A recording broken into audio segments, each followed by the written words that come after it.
Speaking of the media, there has been a different tone, right, between the Russia-Ukraine war and Israel-Hamas-Hezbollah war.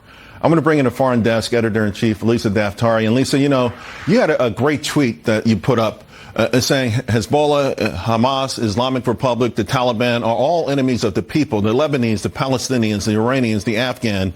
Mainstream media will tell you otherwise, but they're the enemy of humankind, not just Jews.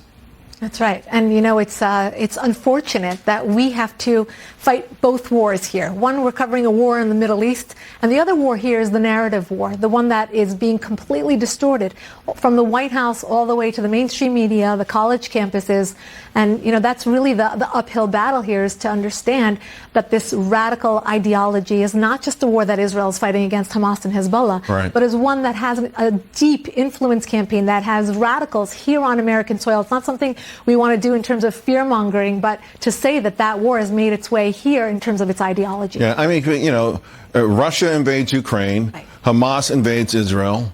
There's an overwhelming amount of sympathy for Hamas from our media, and very little for Israel. But for anyone who saw those images and saw people being decapitated and young girls being slaughtered at a concert, you say it's a crime against humanity. Absolutely. I mean, look, when we had 9/11 happen here, there weren't too many people here in the United States that would say that Al-Qaeda is not a terrorist entity. Right. And now you have people defending Hamas and Hezbollah, calling them resistance fighters, when it is absolutely written in their charters that they want to destroy not only Israel, not only kill Jews, but the infidel, and that includes you and I. It includes anyone who is not going to fold under this flag of terrorism. Let me switch gears here. I want to get your thoughts on Ukraine. I just mentioned it. So the latest is North Korea sending troops to Russia. Right.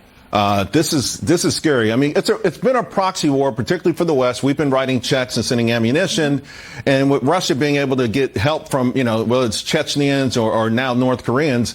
But it feels like at some point, these proxy wars, we can no longer keep them proxy wars, right, and we get sucked into them. Absolutely. And that creates so much uncertainty here in the United States. I mean, how many of these conflicts will, you know, erupt and have the United States join them as well? But this is rogue nations of the world unite, right? Russia, we weren't able to de-escalate. We weren't able to, you know, stop the war with Russia invading Ukraine, but they were actually able to expand it. They're buying weapons from Iran's regime. They're now bringing North Korea into the fold. Two nations that we were able, under the Trump administration, to isolate. You know, the Iran regime wasn't selling its oil. The Iran regime wasn't selling its weapons. They now are. North Korea, we had Trump write all these love letters. It didn't work out well, but at least they were isolating. They slowed down on the testings and things like that. They sort of faded to the. They weren't being introduced into a war. They weren't selling troops. They weren't, you know, flexing their muscles on a daily basis to show the world that the North Koreans are in the game. I want to stick with that theme a little bit here. I got a minute to go. This BRICS conference, it wrapped up this morning, offers a glimpse inside Putin's alternative reality. Define Putin closes global summit aimed at reshaping the global order.